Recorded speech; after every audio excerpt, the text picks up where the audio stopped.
오늘 저는 우리가 살아가는 이유라는 제목으로 말씀 나누겠습니다. 같이 제목을 읽어보실까요? 시작. 우리가 살아가는 이유. 어렸을 때 농담으로 이런 얘기들을 하곤 했습니다. 너 왜 사니? 라는 것이었죠.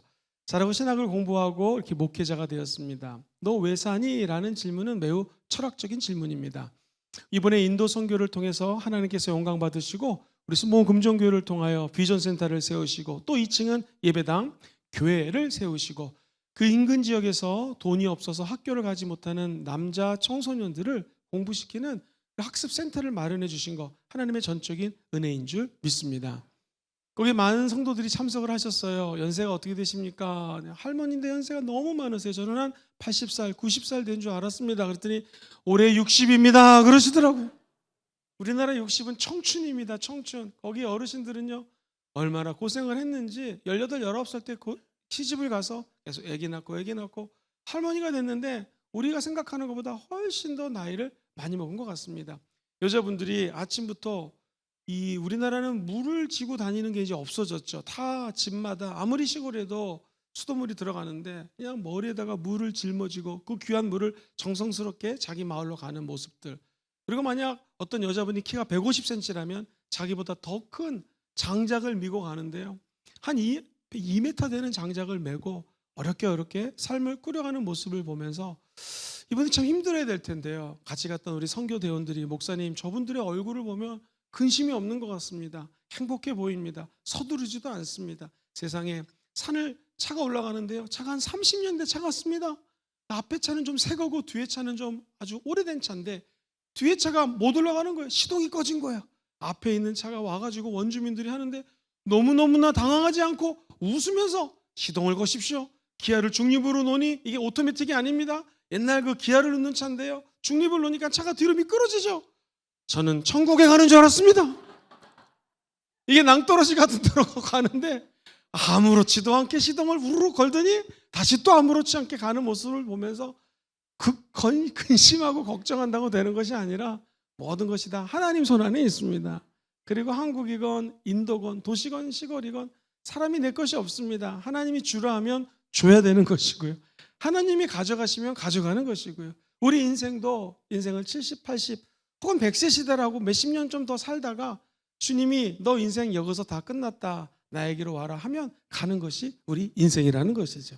우리는 어디서 와서 왜 살며 도대체 어디로 가는 것일까요? 인도에서는 운전을 하다가 소가 있으면 우리는 어떻게 하겠습니까? 소 보고 비키라고 할 텐데요. 자동차가 소를 피해서 갑니다. 신기한 건 소가 중앙선에 누워서 주무십니다. 그러면은 차들이 알아서 피해 가시고 20-30마리가 오게 되면 차들이 기다렸다가 가고 이런 나라. 그러나 사랑하는 성도님들 생각해 보십시오. 도대체 우리 인생은 힌두교를 믿는 사람들 소를 우상으로 여깁니다. 태어나면 어머니의 젖을 먹고 자라나는데 우리가 우유를 먹고 자라지 않느냐. 그러니 소는 우리 어머니 같은 존재다고 하면서 소가 있는 곳에는 평안이 있다 해서 소를 우상으로 숭배하는 힌두교 사람들. 사랑하는 성도님들, 저와 여러분들, 예수 믿는 사람들은 이렇게 우상을 숭배하거나 쓸데없는 것에 영적인 에너지를 낭비하지 않습니다. 도대체 저와 성도님들은 왜 사는 것일까요? 성경은 이야기합니다. 이사야 43장 21절입니다. 우리 주님께서 말씀하시기를 이 백성은 내가 나를 위하여 지었나니 나를 찬송하게 하려 하심이라. 저와 여러분들이 살아가는 이유는 하나님이 나를 자녀로 만들어 주셨으니 하나님을 찬양하기 위해서 살아가는 존재인 줄 믿습니다. 찬양은 하나님께 드리는 향기로운 제사입니다. 찬양 자체가 예배입니다. 예배학 어디에도 준비 찬양이라는 단어가 사실은 없습니다. 찬양이 예배입니다. 올해 2025년 예배 드릴 때는 5분 10분 먼저 오셔서 하나님을 찬양하시기를 주의 이름으로 축복합니다.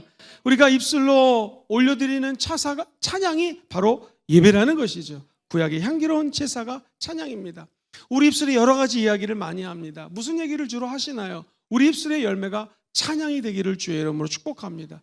구원받은 자들, 저와 여러분들이 누리는 특권이 있습니다. 믿지 않는 사람들은요 엉뚱한 것을 높이고 찬양하죠. 우리는 하나님만 찬양합니다. 천국 가는 날까지 하나님만 경배하고 찬양하여 천국에서 하늘의 상급 받아 누리시게 되기를 주의 이름으로 축원드립니다. 사전적인 정의는 특별히 인정하다, 이게 찬양입니다. 찬양은 높이는 것, 환호하는 것, 칭찬하다라는 의미를 담고 있습니다. 이번에 인도에 갔더니 찬양하는 시스템이 우리보다 열악합니다. 우리는 너무너무나 좋은 시스템을 갖고 있습니다. 그들은 드럼도 2개짜리입니다. 얼마나 기쁘게 찬양하고 열심히 찬양하는지 매우 놀랐습니다. 찬양은 무엇인가? 내 마음의 중심으로 주님을 높이는 것입니다. 그때 우리 주님은 그 찬양을 받으십니다. 사랑하는 성도님들, 찬양은 자랑하는 것입니다. 저와 여러분들은 누구만 자랑해요? 하나님만 자랑하는 거예요. 이번 선교회 정말 수고 많으셨습니다. 준비하시고 진행하시느라고 고생 많으셨죠? 라고 제가 열심히 일한 우리 팀원을 칭찬했습니다. 그랬더니 그분이 하시는 말씀이, 아유 목사님, 제가 한 게 뭐 있습니까? 하나님이 다 도와주셨습니다.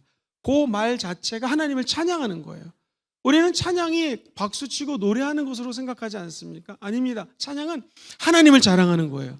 제가 2012년도에 한국에 귀국을 해가지고 한 세대 대학원 강의를 나갔습니다. 그런데 우리나라에서 최고로 좋은 대학에 성악을 전공한 전도사님이, 그분은 설교를 하다가 성도들이 집중을 안 하면 찬양을 하는 거예요. 노래를 부르는 거예요. 바리톤인데 얼마나 멋있게 하는지, 찬양하라 막 이렇게 하면은 사람들이 자다가도 벌떡 깨고요. 찬양에 이제 집중을 하는 거죠. 너무나 부러웠습니다. 아, 전도사님은 성악이라고 하는 은사를 받고 또 재능이 있어서 이렇게 찬양도 하고 설교도 할 수 있어 얼마나 좋습니까? 그랬더니 이런 말을 하더라고요. 교수님, 제가 찬양을 해보니까 아무리 성악을 전공하고 음악에 엄청난 자질이 있다 할지라도 하나님이 받으시는 찬양은 내 마음을 다하고 뜻을 다하고 하나님을 사랑하는 마음으로 노래할 때 그 찬양을 받으신다라는 거예요. 그분의 말이 딱 맞습니다. 찬양은 성악을 전공했다, 음악을 전공했다, 이런 찬양을 받으시기도 하겠지만 우리 주님이 원하는 찬양은 가난한 자의 찬양입니다. 심령이 가난한 자, 마음이 하나님을 앙망해서 주님을 찬양할 수밖에 없는 자의 찬양을 주님은 기뻐 받으신다라는 거예요. 만약에 어떤 성도님이 우리 교회 한 장로님을 칭찬합니다. 우리 교회 장로님 한 분 계시는데 이분은 얼마나 하나님을 사랑하는지 열심히 기도하시고 하나님을 섬기시고 주의 종들을 하나님처럼 섬기시고 예배를 안 빠지시고 나옵니다 라고 칭찬을 했습니다. 근데 그 이야기가 돌고 돌아서 장로님 귀에 들어갔습니다. A라고 하는 집사님이 장로님을 이렇게 칭찬했습니다. 아마 장로님은 굉장히 기분이 좋을 것입니다. 비상금을 다 털어가지고 먹을 거를 사주고 싶은 마음이 들 것입니다. 우리 인간이 나를 자랑하고 칭찬하는 얘기를 들으면 내 안에 있는 걸 다 주고 싶은 것이 인간인데요, 저와 여러분들이 높이고 찬양하고 칭찬하는 분은 하나님 아버지십니다. 하물며 하나님 아버지께서 진심으로 찬양하는 자녀들의 그 자랑과 칭찬과 높임을 받으시지 않겠습니까? 받으시고 입에 싹 닦으실까요? 그렇지 않습니다. 반드시 저와 여러분들에게 하나님께 나아가는 자는 그분을 찾고 기대하고 앙망할 때 상을 주시는 분인 줄 믿습니다. 그분이 오늘 우리의 찬양을 받으시고 하늘 영광 버리고 이 땅에 오신 예수 그리스도를 통하여 저와 여러분들을 의의 길, 진리의 길, 하나님의 아들, 딸들이 갖는 좁은 길이지만 형통의 길로 인도해 주실 줄 믿습니다. 오늘 2가지를 크게 말씀드립니다. 첫 번째, 도대체 찬양이 무엇이길래 우리가 이렇게 찬양하며 살아갑니까? 두 번째, 내가 좋습니다. 예수 믿고 예배당에 나와 찬양하는 삶을 살아갈 때에 나에게 오는 유익이 무엇입니까? 입니다.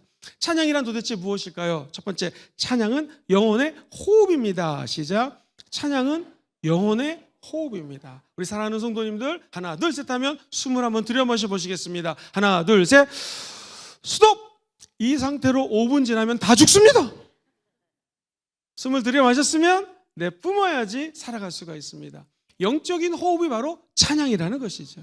내 안에 있는 하나님을 앙망하고 사랑하는 마음을 통하여 하나님 영광 받으소서라고 주님께 올려드리는 것이고요, 하나님은 찬양 중에 거하십니다. 우리에게 은혜와 축복과 형통을 다시 부어주시는 것이고요, 이 은혜를 들어마신 우리가 다시 주님을 찬양합니다 라고 하는 것이죠. 한 주 동안에 바쁜 일들이 많이 펼쳐질 것입니다. 저와 여러분들은 바쁘더라도 찬양하게 바쁘시기를 주의 이름으로 축원드립니다.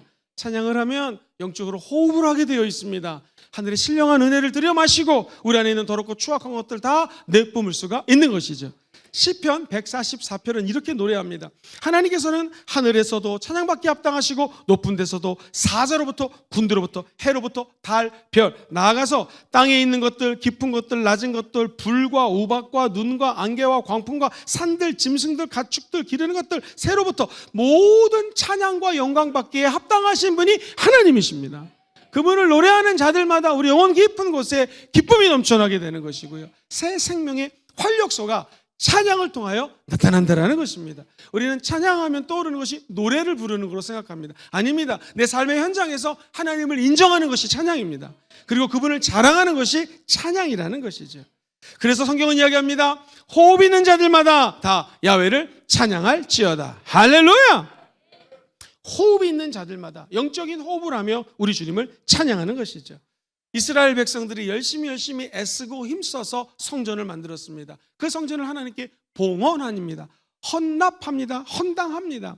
그때 성경은 역대상 5장 13절에 이렇게 노래합니다. 나팔 부는 자, 노래하는 자들이 일제히 소리를 내러 야훼를 찬송합니다.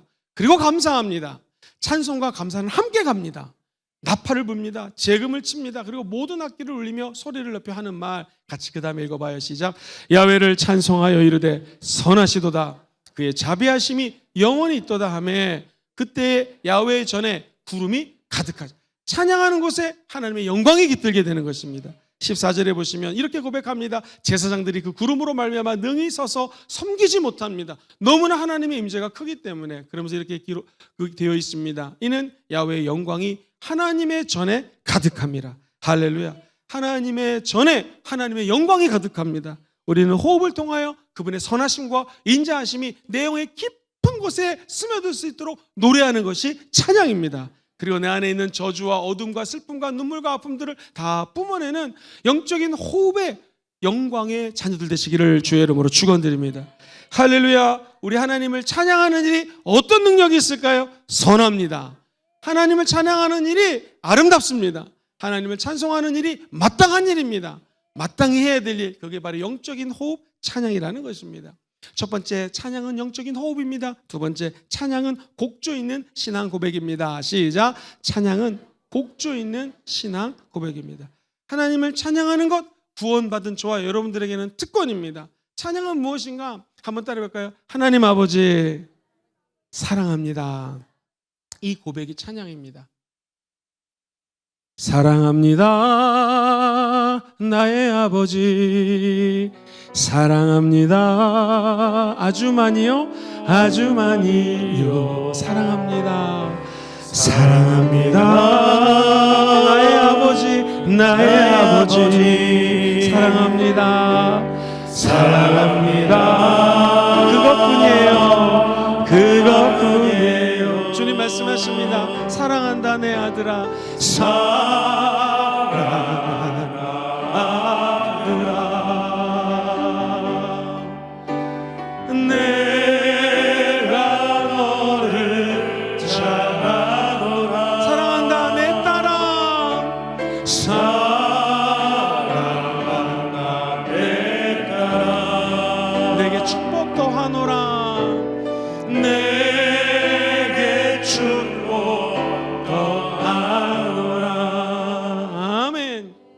찬양하는 것은 그 찬양하는 가운데 하나님이 임재하시는 것이고, 찬양하는 곳에 임재하신 하나님께 사랑합니다.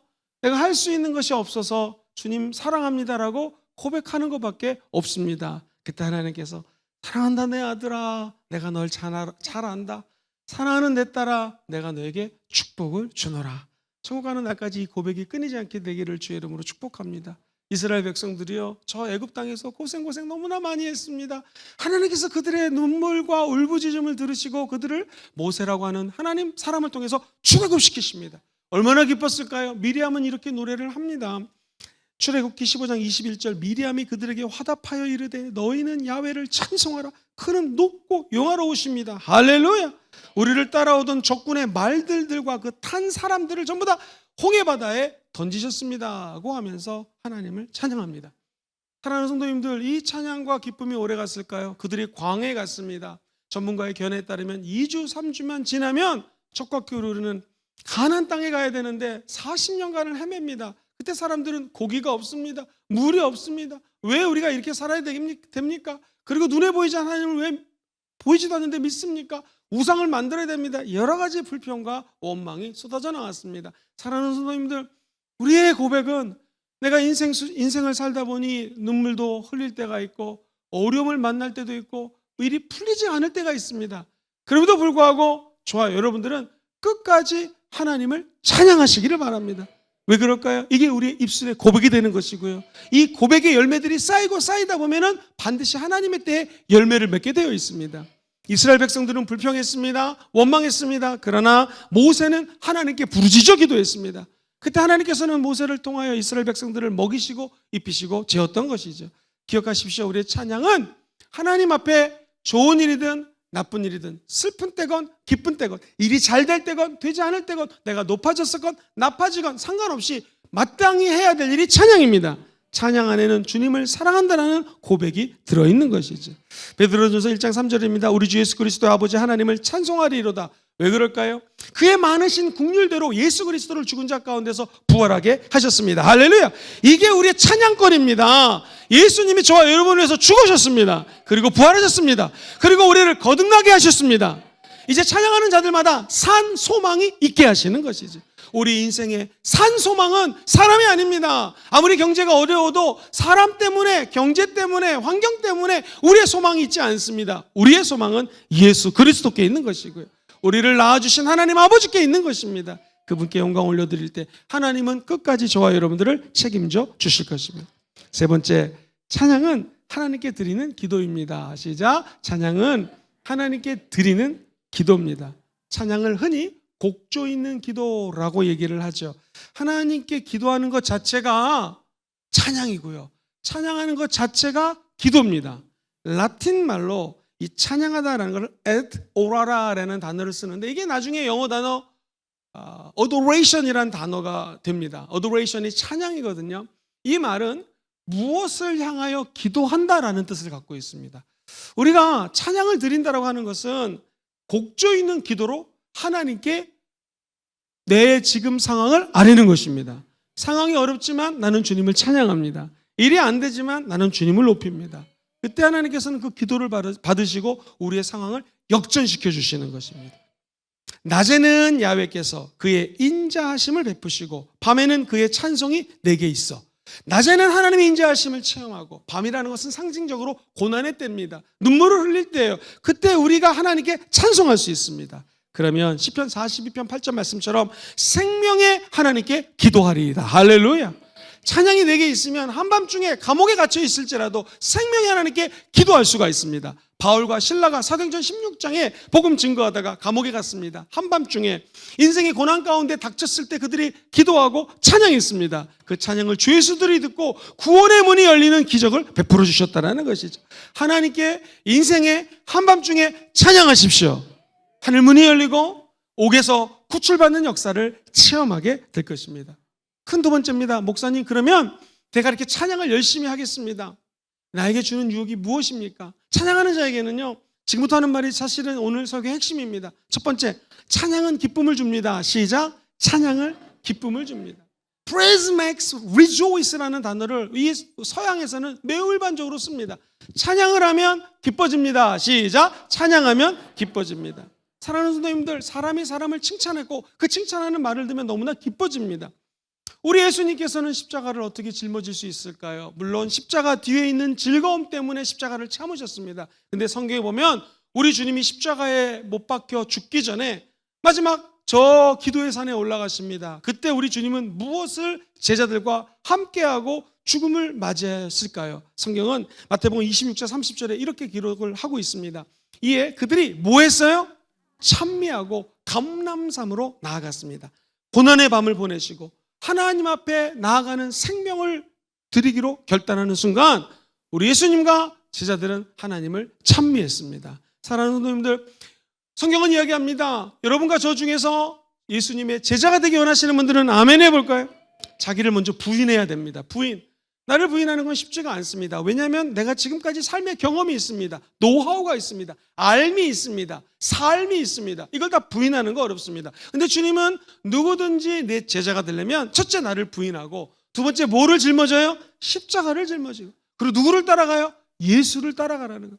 그러면 이 길은 넓은 길이 아닙니다. 많은 사람들은 다 넓은 길로 갑니다. 그러나 그 길은 멸망의 길입니다. 우리가 가는 길은 좁은 길입니다. 이 좁은 길을 갈 때 힘을 얻기 원하시면 아멘 해볼까요? 기쁨이 넘치기 원하시면 아멘 해볼까요? 정답, 찬양하면서 이 길을 걸어가야 됩니다. 예수님도 십자가의 길을 가기 전에 찬양하셨습니다. 우리도 우리를 부인하는 거 어렵습니다. 내 십자가를 짊어지는 거 어렵습니다. 그러나 찬양할 때 주님은 새 힘을 허락하여 주십니다. 시편 70편 23절에 내가 주를 찬양할 때에 나의 입술이 기뻐 외치며 주께서 속량하신 내 영혼이 어떻게 해요? 즐거워하리로다. 사랑하는 성도님들, 저와 여러분들이 찬양할 때 하나님을 찬양하는 순간에 즐거움이 있습니다. 기쁨이 있습니다. 다윗은 마땅히 있어야 될 하나님의 법궤가 옮겨지는 모습을 보면서 그가 옷을 입고 있었는데 옷이 벗겨지는 것도 모르고 찬양을 했습니다. 왜 그럴까요? 찬양하는 것에 기쁨이 있기 때문에 그래요. 성경은 이야기합니다. 사무엘하 6장 14절에 다윗이 야훼 앞에서 힘을 다하여 뭐를 했습니까? 춤을 췄어요. 다윗이 배에 에봇을 입었는데 그것이 벗겨지는 것도 모르고 하나님께 찬양을 했던 것입니다. 주의 영이 이곳에 가득합니다. 성전에 하나님의 영광이 임할 것입니다. 우리는 하나님의 선하심과 인자하심을 노래하며 찬양하는 것이죠. 그때 우리 주님께서 저와 여러분들에게 즐거움을 허락하여 주십니다. 오늘 본문을 가만히 읽어보면요, 주님께서 찬양하는 자들에게 주는 기쁨을 이렇게 노래합니다. 하늘은 기뻐하고 땅은 즐거워하며 바다와 거기에 충만한 것이 외치고 밭과 그 가운데 있는 모든 것은 즐거워할지어다. 그때 숲의 모든 나무들은 야훼 앞에 즐거이 노래할지니. 저 금정산에 있는 산에 나무와 바다와 풀과 모든 피조물들이 하나님을 찬양하라는 것입니다. 주님은 이 땅에 임하십니다. 땅을 심판하십니다. 그리고 세계를 심판하시고 그의 진실하심으로 백성을 심판하실 것이라고 말씀하십니다. 그렇습니다. 심판하신 하나님께서는요, 하나님을 찬양하고 경배하는 자에게는 의의 면류관을 주실 것입니다. 그리고 끝까지 주님을 찬양하는 자에게는 힘도 주시고 기쁨도 주시고 여러분이 원하는 모든 것들을 허락하여 주실 것입니다. 두 번째, 찬양은 치유를 줍니다. 시작. 찬양은 치유를 줍니다. 찬양하는 곳에는 하나님의 영광이 임하기 때문에 병이 있을 수가 없습니다. 저주가 있을 수가 없습니다. 그래서 우리가 한 주 동안에 한번 하나님만 찬양해 보십시오. 바쁜 일이 있어도 주님을 찬양하는 일을 제일 바쁘게 여기십시오. 그러면 그 가운데는요, 어둠이 들어올 수가 없습니다. 불평도 들어올 수가 없습니다. 하나님을 찬양하는 곳에는 하나님의 희망의 속삭임이 울려 퍼지게 되는 것이고요. 그 희망이 노래하는 곳에는 주님의 치료하는 광선이 임하게 된다는 거예요. 하박국 선지자가 주님 우리나라가 왜 이렇습니까? 수년 내에 부흥케 하소서라고 1장 2절에 1장과 2장에 외치다가 3장 가면 분위기가 틀려집니다. 외양간에 갔더니 송아지가 없어요. 우리에 갔더니 양들이 없어요. 그리고 무화과 나무에 열매가 없어요. 그래도 나는 야훼 하나님으로 말미암아 즐거워하겠습니다. 이 찬양이거든요. 찬양하는 곳에 뭐가 없어도 하나님은 기쁨을 주시는 것이죠. 기뻐하면 병들이 떠나가게 되는 것입니다. 찬양은 상한 감정도 치료합니다. 육신의 질병도 치료합니다. 내 마음이 우울할 때 있죠. 그때는 TV를 보시다가 리모컨을 바꾸면 기독교 TV가 나오지 않겠습니까? 예를 들면 333번이 기독교 TV라면 다른 거 보다가 이거 안 좋다, 내 영혼에 도움이 안 된다, 333 누르면은 채널이 바뀌는 것이죠. 그게 무엇입니까? 예레미야 33장 3절입니다. 너는 내게 부르짖으라. 하나님을 찬양하십시오. 크고 은밀한 비밀을 알려주십니다. 기쁨이 들어오게 되는 것이고 생각이 바뀌는 곳에 우리 안에 깊은 곳에 치유의 광선이 찬양을 통하여 임하는 것입니다. 그래서 힘이 들고 어렵고 몸이 아플 때 찬양하셔야 됩니다. 보혈 찬양 많이 하십시오. 그러면 그 보혈의 능력이 내 영혼 깊은 곳에서부터 호흡이 되고 기쁨이 되고 역사가 되어서 치유의 광선을 내뿜어 주는 것이죠. 사울왕이 병에 걸렸습니다. 별짓을 다 해도 낫지가 않습니다. 성경은 그 병의 근원이 악신 들렸다고 이야기를 합니다. 그의 밑에 있는 사람이 보고합니다. 수금을 타는 자들을 찾았는데 없습니다. 그런데 다윗이라고 하는 소년이 수금을 타는데 하나님의 영광이 있습니다. 기타와 같은 현악기예요. 그럼 그를 빨리 찾아왔고 나에게 데리고 와라. 그랬더니 이 다윗의 아버지가 그러면 정성스럽게 준비한 음식을 싸가지고 왕에게 아들을 보냅니다. 그리고 다윗이 그의 앞에 가서 수금이라고 하는 악기를 켭니다. 어떤 일이 벌어졌을까요? 성경은 이렇게 이야기합니다. 23절에 하나님께서 부리시는 악령이 사울에게 이를 때에, 그 다음에 읽어봐요. 시작. 다윗이 수금을 들고 와서 손으로 탄즉 사울이 상쾌하여 어떻게 됐습니까? 나았다라는 거예요. 악령이 그에게서 떠나갔습니다. 그렇습니다. 하나님을 찬양하는 자리에 내 영이 치료가 됩니다. 그리고 이 음을 듣는 순간에 다른 사람들도 치유가 되는 것입니다. 상쾌해지는 것입니다. 마음이 기쁨이 넘쳐나는 것입니다. 그리고 악한 귀신이 있다면 찬양하는 곳에 귀신이 떠나가는 것이죠. 그렇습니다. 우리가 찬양할 때 하늘문이 열리고 은혜와 축복이 우리와 함께 한다는 것이. 이사야 38장 20절을 보게 되면은요, 히스기야 왕이 병들어 죽게 되었습니다. 하나님께 생명을 연장해달라고 기도했습니다. 그의 생명을 15년 연장해 줬죠. 그 치유가 어떻게 나타났을까? 읽어볼까요? 시작.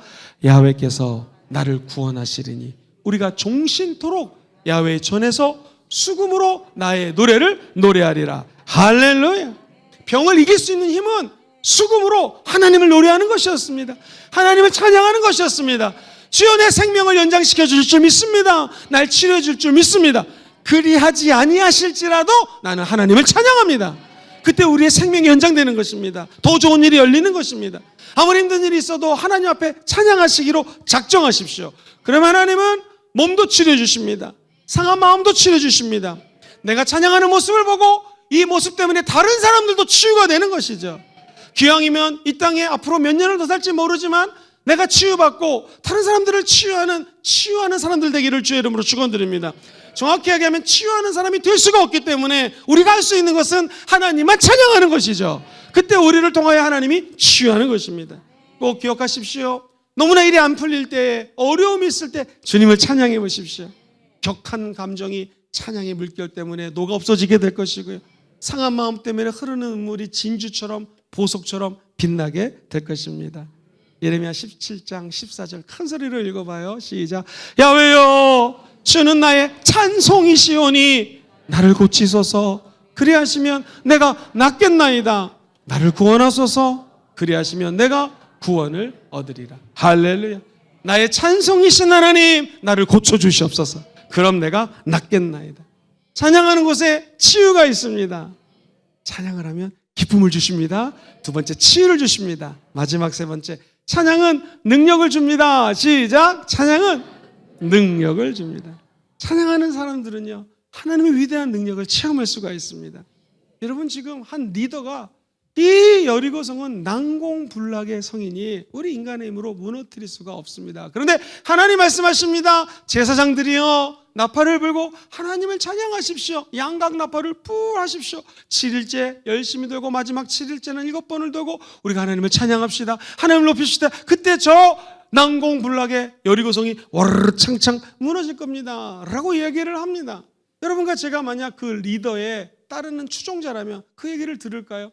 한번 성경을 통해서 확인해 봅시다. 여호수아 6장 4절 5절 제사장은 7명이 필요한데 7 양각 나팔을 잡고 언약궤 앞에서 나아가십시오. 7째 날에는 그 성을 7번 도십시오. 그 제사장들은 나팔을 불 것이며 그 다음에 읽어볼게요. 제사장들은 양각 나팔을 길게 불어 그 나팔 소리가 너에게 들릴 때에는 백성들은 다 큰 소리로 외쳐 부를 것이라. 뭘 외쳐 불러요? 6절 그 다음 시작. 그리하면 그 성벽이 무너져 내리리니 백성은 각기 앞으로 올라갈지나 하시매. 할렐루야.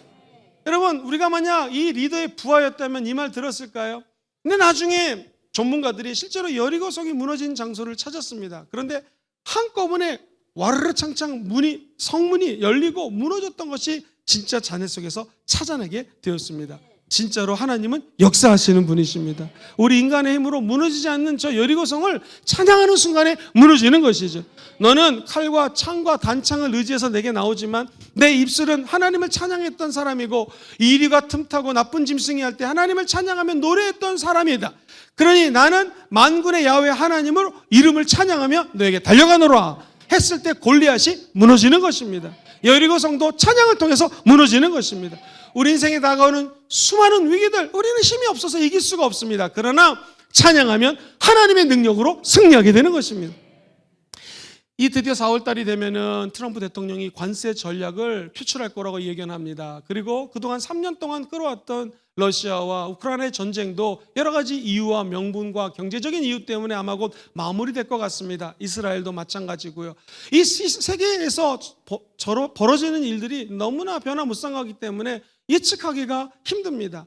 우리가 많은 변화를 겪어왔습니다. 그런데 앞으로 5년, 10년은요 AI가 너무나 큰 변혁을 일으킬 거기 때문에 5차 혁명, 6차 산업혁명, 기타 등등의 것들이 몇십 년 안에 우르르창창 다가올 것 같습니다. 그래서 우리 인간은 미래를 예측하기가 매우 버겁습니다. 어렵습니다. 근데 한 가지 어떤 일이 벌어져도 절대로 저와 여러분들이 포기하지 말아야 될 것이 있습니다. 그것은 하나님을 찬양하는 일입니다. 그러면 얼마나 많은 세상의 변화가 있다 할지라도 우리는 변하지 않는 하나님을 찬양하기 때문에 흔들리지 않습니다. 요동치지 않습니다. 그리고 어차피 미래에 어떤 일이 다가와도 이거 내 힘으로 해결할 수 있는 일이 하나도 없는 것을 깨달았습니다. 우리가 할 수 있는 일은 하나님을 찬양하는 것입니다. 그러면 하나님이 능력을 주십니다. 그리고 풀어 헤쳐나갈 수 있는 권세를 주시는 것이고 길을 열어주십니다. 돕는 사람을 만나게 해주시는 것입니다. 포기하지 마시고 끝까지 하나님을 경배하시기로 작정하십시오. 그때 하나님께서는 놀라운 은혜를 예비해 놓으셨습니다. 이것이 야훼 일에 예비하신 하나님의 은총이라는 것이죠. 시편 기자는 18절 16절에 이렇게 이야기합니다. 18편 16절에 시작. 그가 높은 곳에서 손을 펴사 나를 붙잡아 주시며 많은 물에서 나를 건져내셨다. 할렐루야. 저와 여러분들이 넘어질 때 하늘의 높은 곳에서 우리를 붙잡아 주십니다. 우리가 물속에 빠져도 주님은 하나님의 손으로 저와 여러분들을 이끌어 주십니다. 우리가 불 가운데 들어가도 네 번째 사람 사드락과 메삭과 아벳느고 말고 네 번째 사람이 나타나서 불 속에 있는 찬양하는 자들을 구원했던 것처럼 앞으로 어떤 일이 벌어진다 할지라도 우리 예수님을 찬양하는 자들은 예수님이 나타나서 도와주신다라는 거예요. 건져주신다라는 것이.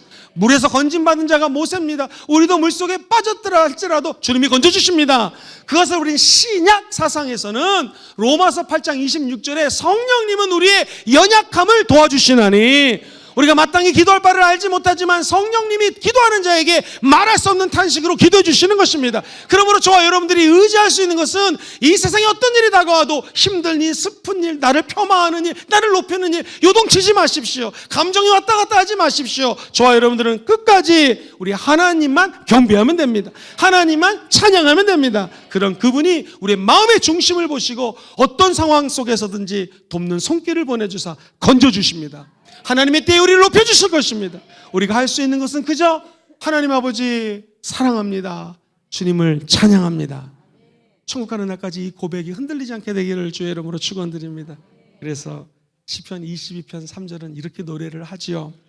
이스라엘의 찬송 중에 계시는 주여 주는 거룩하십니다. 할렐루야. 하나님은 찬송 중에 거하시고 거룩하신 하나님이 성령을 보내주셔서 오직 성령이 너에게 임하시면 너희가 권능을 받는다고 말씀하셨습니다. 그리고 우리는 땅끝까지 이르러 증인되게 될 줄 믿습니다. 어차피 인생의 모든 것들은 우리의 힘으로 되지 않습니다. 우리의 능력으로 되지 않습니다. 오직 야훼의 힘으로 됩니다. 하나님의 능력으로 됩니다. 누구에게? 하나님을 경배하고 찬양하는 자들에게 새 힘을 주십니다. 능력을 주십니다. 적군들이 모압 강 당시 세계 최대 강국이었습니다. 수많은 사람들이 모여서 연합군으로 우리를 쳐들어옵니다. 여호사밧 이길래야 이길 수가 없습니다. 그때 그는 하나님의 임재를 체험합니다. 그리고 그가 받은 비전을 선포합니다. 성경은 이렇게 기록되어 있습니다. 역대하 20장 21절 22절 백성과 더불어 의논하고 노래하는 자들을 택합니다. 거룩한 예복을 입힙니다. 그리고 군대 앞에서 행진하여 야훼를 찬송하고 이르기를 야훼께 감사하세 그의 인자하심이 영원하도다 하게 하였더니 여러분 주님께 감사하십니까? 찬양과 감사는 같이 갑니다. 그리고 22절 천천히 읽어봐요. 시작. 그 노래와 찬송이 시작될 때 언제요? 그 노래와 찬송이 시작될 때 그 다음에 시작. 하나님께서 복병을 두어 유다를 치러 온 암몬 자손과 모압과 세일산 주민들을 치게 하심으로 그들이 패하였느니라. 할렐루야. 전쟁은 하나님께서 한 것입니다. 우리가 하는 것이 아닙니다. 너희는 잠잠할지어다. 마음이 잠잠히 주님을 바라보고 주님을 찬양할 때 기적이 일어나게 될 줄 믿습니다. 말씀을 정리하겠습니다. 목사님, 꾀꼬리가 왜 우는가요? 어리석은 질문입니다. 왜 우리 인간이 하나님을 찬양해야 됩니까? 어리석은 질문입니다. 저와 여러분들은 찬양받기 위해서 태어났습니다. 그러므로 우리가 사는 이유는 찬양하기 위해서 살아갑니다. 목사님, 찬양이 무엇입니까? 찬양은 호흡입니다. 두 번째, 찬양은 내 신앙 고백입니다. 마지막 찬양은 우리가 하나님께 올려드리는 기도입니다. 그렇다면 일주일 동안 찬양하기로 마음 먹었을 때 하나님 우리에게 주시는 유익이 무엇입니까? 같이 읽어봐요. 첫 번째 시작. 하나님은 기쁨을 주십니다. 기쁨으로 충만할지어다. 두 번째 읽어볼까요? 시작. 하나님은 찬양은 치유를 주십니다. 아프심들마다 한 주 동안에 찬양할 때 치유가 체험될지어다. 마지막 찬양하는 자에게 하나님 어떤 것 주실까요? 시작. 찬양은 능력을 주십니다. 우리 힘으로 할 수 없는 것 찬양할 때 주님이 도와주십니다.